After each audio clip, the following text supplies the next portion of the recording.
ese abarwanya Museveni batangiye gukoresha ADF? Muraho, reka dutangire twibaza ibibazo bibiri maze tubone kwanzika muri iki kiganiro kiraba kigobetsemo uduhato twa politike y'ibiyaga bigari. Turaza kwita cyane mu gihugu cy'abagabo nka Omukama Kabalega wa Bunyoro Kitala na Kabaka Mutesa wa mbere wa Buganda. Aha ntituharenge tutibaje bya bibazo bibiri. Ikibazo cya mbere ni ese abo mu burengerazuba baba bagiye kwifashisha umutwe wa ADF ngo bakureho ubutegetsi bwa president bashinja gasomborotso kwihenura n'agasuzuguro kakizera buhake. Naho ikibazo cya kabiri kiragenda mu mujyi ugira uti kuki ADF yongeye kugarukana imbaraga nyuma yuko president Museveni ashwanye nabo yita bagashaka buhake. Reka dutangirire ku nkuru iteye agahinda kandi kabinsha mugongo kuri buri wese wayumva. Turi kuwa gatanu isa 5 n'igice z'ijoro ry'itariki ya 16 Kamena 2023 mu kigo cy'ishuri cya Rubiriha Secondary School giherereye mu gace ka Mpondwe mu karere ka Kasese mu burengerazuba bushyira amajyepfo ya Uganda. Muri aya masaha y'ijoro abasirikare batanu bambaye imyenda ya kinyeshyamba bacigatiye imihoro, imbunda n'ibindi birwanisho binjiye muri iri shuri nuko bafatira n'abana bari baryamye babica urubozo babavutsa ubuzima nkaho ari bo babo bahaye bo kabura amafaranga. Byose byarangiye abantu 41 bicurwa gashinyaguro muri iryo shuri, maze leta ya Uganda ihita itangaza ko ubwo bugome bwakozwe n'inyeshyamba za Allied Democratic Forces ADF. Iyi ADF iregwa kugarika ingogo ni nayo twashingiyeho bya bibazo bibiri, gusa muri hangana turagera ku bisubizo tumaze kumenya nibi. Iyo winjiye mu mateka, ADF usanga ifite inkomoko mu makimbirane hagati y'aba president babiri b'ibihugu bituranyi, abo ni president Guhirika Museveni wa Uganda na president Omar al-Bashir wayoboraga igihugu cya Sudani kugeza mu 2019. Tariki ya 29 Nyakanga 2021, umushakashatsi Jared Thompson ukorera ikigo cy'ubushakashatsi Center for Strategic and International Studies yasohoye inyandiko y'ubushakashatsi maze ahishura ko Omar al-Bashir na mugenzi we Guhirika Museveni ngo hagana muri za 90, ndavuga mu 1990, bari bafitanye urwango rwa rutarumwe rwa Satani yanga Imana. Mbese na mbere urwo rwango rwari rushingiye ku gapingane kuko Museveni yafashe ubutegetsi mu 1986 amaze kurwana no gutsinda Milton Obote. Ariko ibyo ngo Omar al-Bashir wari koloneli mu ngabo za Sudani yarabyitegereje mu ry'ahantu, nuko nyuma y'imyaka 3 mu 1989 nawe ari yanda hirika ubutegetsi bwa Ahmed al-Mirgani. Kuva ubwo Museveni na al-Bashir bahita baba bategetsi ariko bapinganaga no kuva mu busore bwabo. Omar al-Bashir yakomeje gushinja Museveni kuba umwidishyi, inkoma amashyi n'umurenza amase wabagashaka buhake kuko ngo yarafite amakuru ya nyayo yuko uwo mugenzi we yashyizweho na leta z'umwe za Amerika zifatanyije n'abandi bagashaka buhake. Museveni wakamuseka mwita umwana mu gakino ka politike ko ahubwo no mu gisirikare ari koloneli undi akaba general. Wakomeza gucukumbura wegera imbere gato ugasanga urwango rw'ababaga rushingiye kundi mugabo witwa Dr. John Garang de Mabior. Uyu ngo yari inshuti y'akadasohoka ya president Museveni, ahubwo bari bariganye muri kaminuza ya Dar es Salaam. John Garang rero we ngo yari umwanzi w'ibihe byose wa Omar al-Bashir kuko nyuma yuko Bashir afatiye ubutegetsi ngo John Garang yahise yongera kubura igitekerezo yaramara imyaka 6, igitekerezo cyo gucamo Sudani, noneho hakabaho Sudani ya ruguru na Sudani y'epfo nkuko n'ubundi byaje kugenda. Icyo gitekerezo rero ngo yari yiteze ko azagifashwamo na mucuti we Museveni wari warabaye president. Ni ibintu ngo byababaje bitarabaho Omar al-Bashir, ariko icyongeye kumubabaza kurushaho n'ukuntu leta ya Museveni yafataga nabi abayisilamu, kandi Bashir yari yumvaga nk'uwahawe ubutumwa butagatifu bwo kurengera abayisilamu muri Afrika y'ibiyaga bigari. Ubwo rero Museveni yafashaga John Garang n'umutwe we Sudan People's Liberation Army, ngo Bashir nawe yatekereje gushinga no gushyigikira imitwe irwanya Museveni, nuko nawe akumva uko bibabaza kugira abamurwanya. Kuva icyo gihe rero Bashir ngo yatangiye gushyigikira abarwanyi barimo ibisigisigi bya Alice Lakwena, Joseph Kony na Herbert Itongwa wayoboraga inyeshyamba za Uganda National Democratic Alliance. Abo bose bakaba banzi igihwa ba Museveni. Nyamara Bashir ngo nta cyizere bose yababonagamo kandi n'ingenga bitekerezo yabo ntaho yahuriraga n'ubuyisilamu. Nanone muri ya nyandiko Jared Thompson yavuze ko mu 1995 mu burasirazuba bwa Repubulika ya Demokarasi ya Kongo ngo imitwe ibiri ariyo Uganda's Tabligh Islamic Sect na National Army for the Liberation of Uganda NARU ngo byashyizwe hamwe maze bivamo Allied Democratic Forces ADF. Uyu mushakashatsi yavuze ko uyu mutwe wahise utangira gukoreshwa na Sudani ya Bashir. Bashir akabaha ibikoresho byose bakenera, nabo bakarwana inkundura bavuga ko bafite intego ebyiri z'ingenzi. Iya mbere ngo yari ukurengera abayisilamu bo muri Uganda ngo bicirwaga kurwara nk'inda na leta ya Museveni. Ikindi ngo nugukuraho iyo leta maze bagashinga leta ya Kisilamu. Aba barwanyi bahise bavuga ko nibafata Museveni mu maboko yabo ngo bazamukorera ubugome butigeze bubaho mu mateka y'isi. Kuva ubwo rero Museveni yakomeje gufasha John Garang ngo bace mu Sudani, ariko aza gupfa urupfu rujya gusa nk'urwa gatandabazimu kuko yapfuye ku itariki ya 30 Nyakanga 2025 apfira mu ndege MI-172 ya president Museveni. John Garang yapfuye avuye Rwakitura gukorana inama y'ibanga na mucuti we Museveni. uru rupfu narwo ubwarwo ntirwavuzweho rumwe kuko hari abashinje Museveni kurugiramo uruhare. Ibyo ariko reka tubyihorera aho ngaho. Bimaze kuba ariko Museveni ntiyacitse intege kuko yakomeje gufasha Sudan People's Liberation Army abinyujije muri Salva Kiir waje no gukabya inzozi za Museveni na John Garang zo gusatura Sudan mo kabiri mu 2021 maze Salva Kiir aba perezida w'igihugu gishya cyitwa Sudan y'Epfo. Ibyo bikomeza kuba igitego cy'umutwe giturutse Kampala muri Uganda kwa Museveni kigani Khartoum muri Sudan ya Bashir. Ku rundi ruhande ariko Bashir nawe yakomeje gufasha ADF ariko irushwa imbaraga n'igisirikare cya Museveni, gusa n'ibyabujije Bashir gushaka undi muvuno. ADF yari kambitse mu burasirazuba bwa Kongo yahise itangira gukorana n'imitwe mpuzamahanga y'ibyihebe kabuhariwe bigendera ku buheza nguni byitirira idini ya Islam. Iyo ni Al-Qaeda, Al-Shabaab, Hezbollah, Boko Haram n'Abataliban. Ibi byaba byo kuko ku itariki ya 15 y'ukwa 11/2017 umunyamakuru wa The Washington Post witwa Teteka Christophe yanditse inkuru icukumbuye yise Jihad in Congo. Probably not. Maze avuga ko hari isano rikomeye hagati ya ADF n'ibyihebe byiyitirira idini ya Islam, ariko hakana imikoranire yeruye. Nyamara ku rupapuro rwa 24 n'urwa 25 rw'inyandiko The Islamic State in Congo, umwanditsi Candland Tala na kaminuza ya George Washington bemeje ko rwose ADF ikorana na Islamic State. ADF ubwayo yaje kwemeza ku mugaragaro ko ikorana na Islamic State.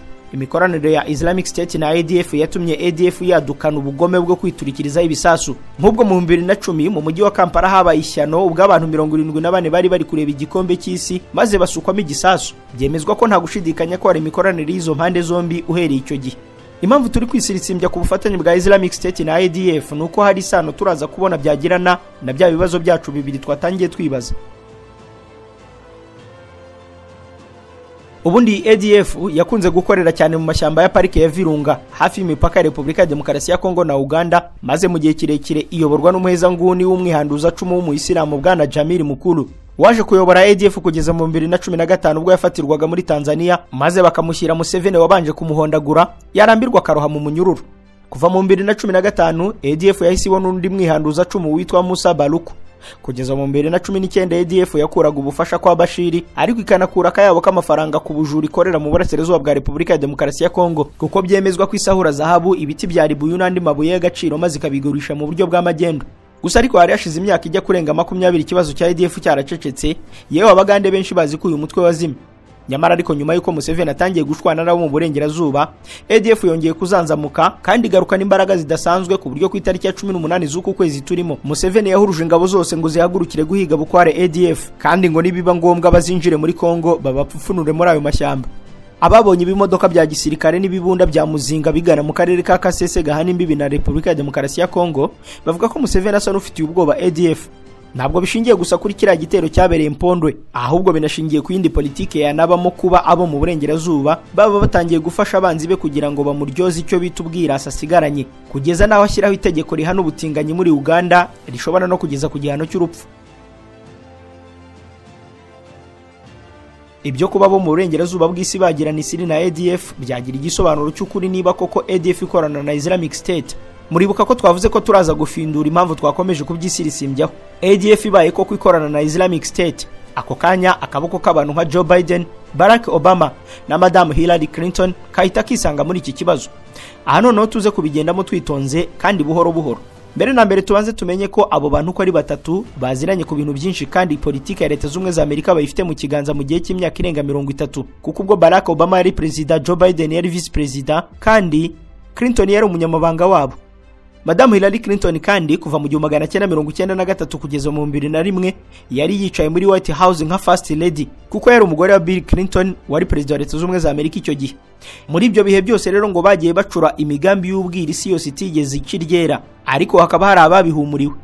Kuva mu 2013 ubwo umutwe wa Islamic State washingwaga, hari abashakashatsi bakomeje kuhuza n'ubutegetsi bwa Leta z'Ubumwe za Amerika, ariko bakabivugira mu matamatama bigengesera kugira ngo badahura n'isanganya nk'iryo nkundiye mwene Kabigo yaboneye ku kirwa cy'Ishovu. Noneho rero ibimenyetso byaje kugaragarira amaso y'isi yose ubwo Leta z'Ubumwe za Amerika zatangiraga gufasha Islamic State muri Syria kugira ngo bakure ku butegetsi Bashar al-Assad wari wararahiye ko atazigera bahana gatonyanga ku butunzi bw'igihugu cye. Ibi Perezida w'Uburusiya Vladimir Putin yabicungiraga hafi mu gihe Leta z'Ubumwe za Amerika n'abasangira ngendo bazo bari bamereye nabi Bashar al-Assad. Perezida Putin yamanutseyo nk'umucunguzi maze ashushubikanya Islamic State n'ibyo yari yitwaje byose, nuko abayifashaga bacikiziriko bimyiza imoso inkuru nayirangiriraho. Hoya inkuru ntiyarangiriye aho kuko hari umuntu wari ugiye kuzabishyira hanze byose. Uyu ni umujejeta faranga wemeza ko nta watinya kuko afite amafaranga akagira ububasha n'ubudahangarwa kubera izo mpamvu ngo nta muntu n'umwe ku isi wamubuza kuvuga uko kuri. Uyu yahagaze imbere y'abantu avuga adace ku ruhande ko Islamic State yashinzwe na Perezida wa Leta Zunze Ubumwe za Amerika Barack Obama afatanyije na Hillary Clinton ngo bagamije guteza imvururu mu burengerazuba bwo hagati nk'uko babikoze ubwo bajyaga kwendereza Iraq bayibeshyera gutunga ibitwaro kirimbuzi. Yongeyeho ko babikoze nk'uko babikoze muri Libya bagasambura igihugu ku bushake. ISIS is honoring President Obama. Islamic State biraha icyubahiro Perezida Obama niwe washinze Islamic State kandi navuga ko rwose bo bafatanyije kuyishinga ari nko mu mashyi ye Hillary Clinton. Would be crooked Hillary Clinton.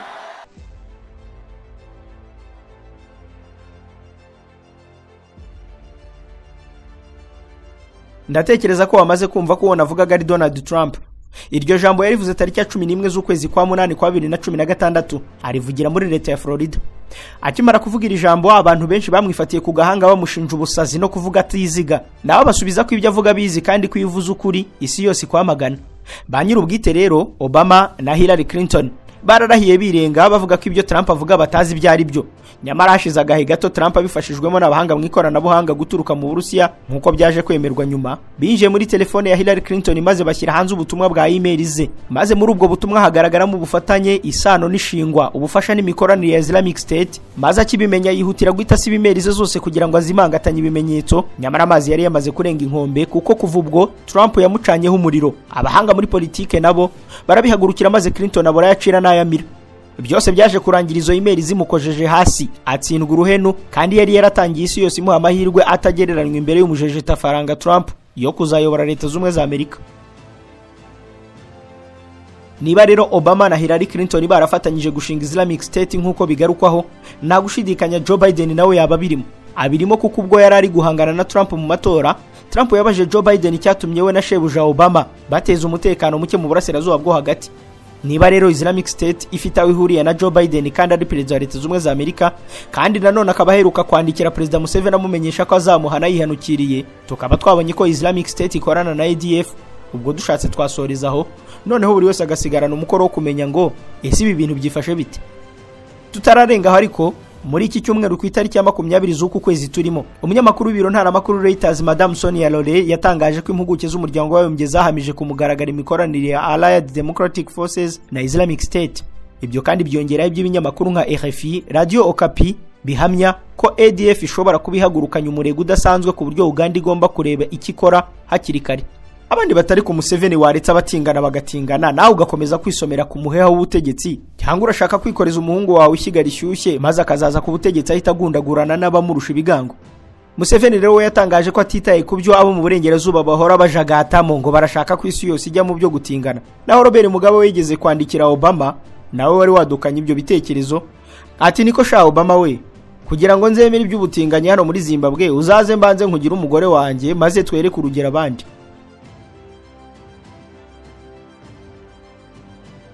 Nyamara nubwo byazamo iby'amashyengo ariko bimaze kumenyerwa ko abo mu burengerazuba bamaranye igihe kinini uwo muvuno wo guca mu cyo bita inyeshyamba maze bagakuraho ubutegetsi runaka, inkuru nayo ikarangiriraho. Ibyo ni inkuru imenyerewe ku buryo bizwi nta no kubishidikanyaho ko abategetsi benshi banyuze inzira y'ishyamba bikarangira bageze ku butegetsi ngo inyuma yabo babaga bahagarikiwe n'ingwe, ibyo bigatuma bavoma ntacyo bikanga.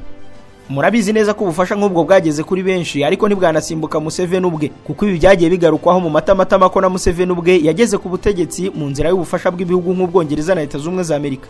None se niba aribo bamwishyiriyeho kuki batekereza kumukuraho? Ku itariki ya 5 z'ukwezi kwa mbere k'uyu mwaka wa 2023 twagiranye ikiganiro na Dr. Rusabagirishya, umwe mu banyarwanda bamaze kuba icyatwa mu gutanga ibitekerezo kuri politike ya Afurika n'isi biturutse ku bumenyi yihariye ku ngingo ya politike, kandi inshuro itari imwe yakunze kugaragaza ubudasa mu gutamaza amacenga, amanyanga n'ubwiru bwabo mu burengerazuba kuri Afurika.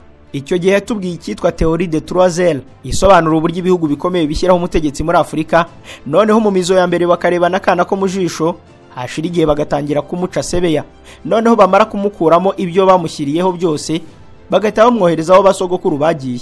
Urugero rwiza rukaba mu Mobutu Sese Seko ku ngendo wa Zabanga wa Zaire yaje kuba Repubulika ya Demokarasi ya Kongo. Uyu ngo bakimushyira ku butegetsi iyo yageraga muri Leta Zunze Ubumwe za Amerika yararaga muri ya nzu y'umweru White House, akajya mu bwogero bwayo we, hanyuma yarangiza akarira ku meza yayo, akicara n'abategetsi bakomeye muri Leta z'Ubumwe za Amerika, akavuga rikijyana. Iherezo rye nawe abakurikiranira hafi politike muraryibuka. Ibyo rero bibaye kuri Museveni ntiyaba ari inkuru idasanzwe, kuko ikidasanzwe cyaba gukorana nabo mu burengerazuba maze ukarinda uva ku butegetsi amahoro. Iki kiganiro ngishyizeho akadomo, ariko sinagenda ntabamenyesheje ko ibyo tuvuga byose tubipfufunura mu bitereka bumenyi tuba twagiye tunagarukaho, ku buryo abanyamatsiko abagira urujijo bajya kwivomera muri ayo mavomo tuba twanagarutseho. Murakoze.